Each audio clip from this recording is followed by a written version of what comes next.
In the last video, you saw me living it up in New York City. But what you didn't see was, well, we'll get into that later. Instead, let's just get out of this country.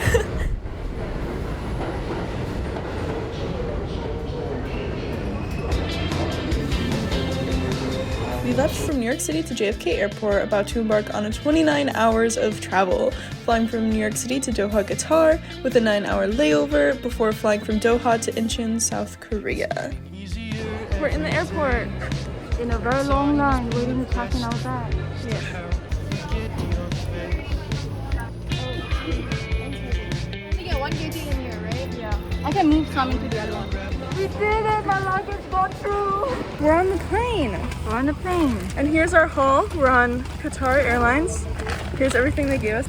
So in this goodie bag, we have, wow, we have a toothbrush, lip balm, earplugs, eye mask, and Socks.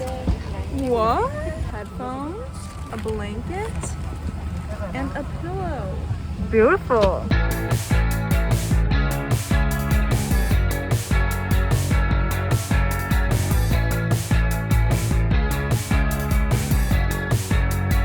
Seems like it's all worked out. How great. Cut the mold and eat around. I feel I am Living the dream, guys.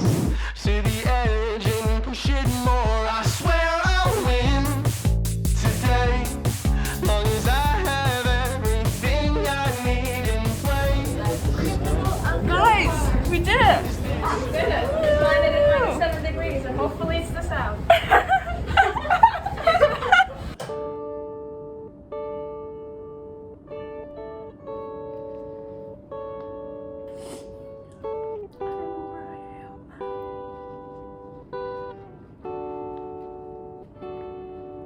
I have a sore throat. I've had it for like 2 weeks. And obviously it could be COVID. So I had to go through this whole medical screening. Got taken through a bunch of different things, COVID test, everything. They took us on a bus. And now I'm in some other facility. Room 210, in case you're wondering. They don't speak English. I don't speak Korean. So I'm just like, I have no idea what's going on. I'm in a foreign country. There's no Wi-Fi here. Can't contact anyone. We're in a good place. I think I'm waiting 6 to 10 more hours before I go back to the airport. I don't know how I'm getting back to the airport, but hopefully I go back to the airport. Tell them it was peaceful in the end. Tell them it was peaceful in the end. That the war inside my head found peace in time again. Tell them it was peaceful in the end. Good morning. It's the 4th of January, I think. Still in quarantine. I woke up to my phone ringing. That was okay. Talked to a really nice man. So basically, the authority is going to evaluate me to determine if I can go to the quarantine facility I booked, where I can actually eat vegetarian food, which isn't even vegan, but food that I can eat, or if I go to the government one and I can't eat any of the food because it's meat. So I'm really hoping that I get to go to the regular quarantine facility because I literally only have a sore throat, although I'm positive. How am I positive? I don't know. But yeah, we got some orange juice. It's a cute bottle. Hopefully it doesn't taste like American orange juice, which is disgusting. And in here there's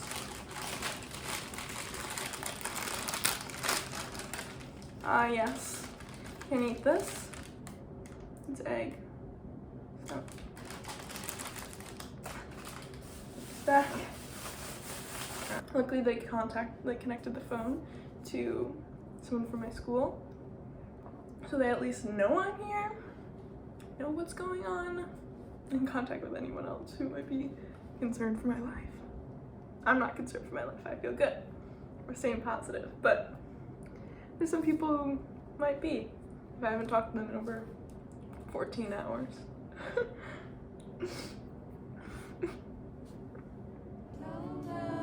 I was peaceful in the end. This? Tell them I was peaceful in the end. There's no war inside my head. I found peace in time again. Tell them I was peaceful in the end. So basically now I have to take out the things I'll be using for quarantine, and those things will be thrown out at the end of the week. Choose wisely. Trying not to go insane. We'll see if that works. Not what I was expecting, but... So allow me to narrate 10 days in complete isolation.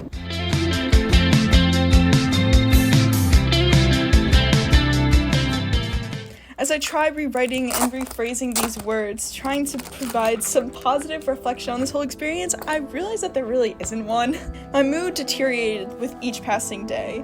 Everything I did, writing, reading, Just Dance, the things that fulfilled me, supposedly, was more or less just a distraction from the intense hunger I felt an hour after every meal, because veganism in a quarantine government facility in Korea, they did okay. That's tasty, this tofu. Top notch. Top notch. Pickle? Could use less. So sweet. They didn't do great. I wore the same shirt and pants for 10 days because I was told anything I wore would be incinerated. I grew bitter to those I loved, had sleep paralysis in the night, tried my best to stay positive and smile, but that fell short too. So I anchored onto small moments to bring any sort of solace to these days. Dinner calls with friends, a bowl of oats, and cup of tea twice a day, re-steeped. The days passed by as I did. In just 10 days, I felt like I was gone, living in this drone of life. Alive, but living? I didn't realize it then, but when I finally left and opened my bag and held my childhood blanket for the first time since the airport, I felt like I was remembering a past life that was no longer mine. But it's difficult for me to strongly say that quarantine was terrible, because my quarantine and many others is what protects Korean citizens from this pandemic. So apparently my temperature is high. It's about 38 degrees Celsius, which is like 100.4 degrees Fahrenheit, which I've never had a temperature that high before, so that's fun. But I feel fine still. Still feel fine. Once I saw those temperatures, when I logged into the app, they called me again to be like, that's kind of bad. Do it again. I did it again, still high. So they're gonna call me again later tonight to be like, are they still high? We'll find out.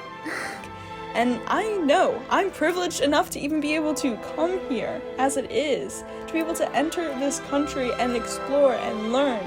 My reflections on quarantine is, it sucked. Realistically, it's a no-go if you're positive.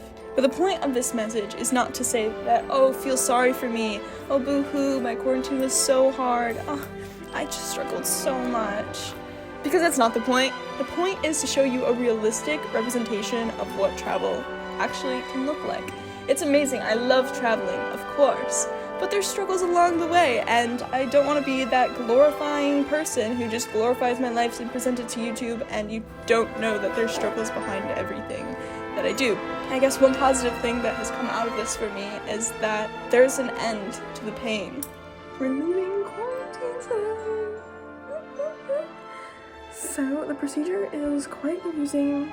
Basically, I just have to get rid of everything that I used. It's not my electronics, which will be disinfected. I'll disinfect those. Then I have to take a shower, put all my things in like a double sealed bag, which is kind of weird, and then I go on and exist. It may not be as predictable as the 10 days of a COVID quarantine, but there is an end if you have the right fuel for yourself and you take care of yourself and just keep pushing through. There will be an end. And as I left quarantine and entered Seoul, my mood completely changed, and I didn't even know there was a problem. And I was so elated to be in this city, to be in this new environment, that was until I got food poisoning now, and now I kind of feel shitty again. But I guess the overarching point is that life is no linear experience. It's gonna go in waves, it's gonna have its peaks, it's gonna have its lows. But that's okay. It's an experience that I now get to share with you. I get to have great footage of me crying so I can actually use sad music and actually have appropriate context, because every other time I try to use the music I like, but I'm not sad so it doesn't fit the mood. But now, it does. And that is the overarching message. Thank you so much for watching. Good afternoon. I'm like stressed about this, but I'm also kind of excited because it's gonna be a fun story once we're through it.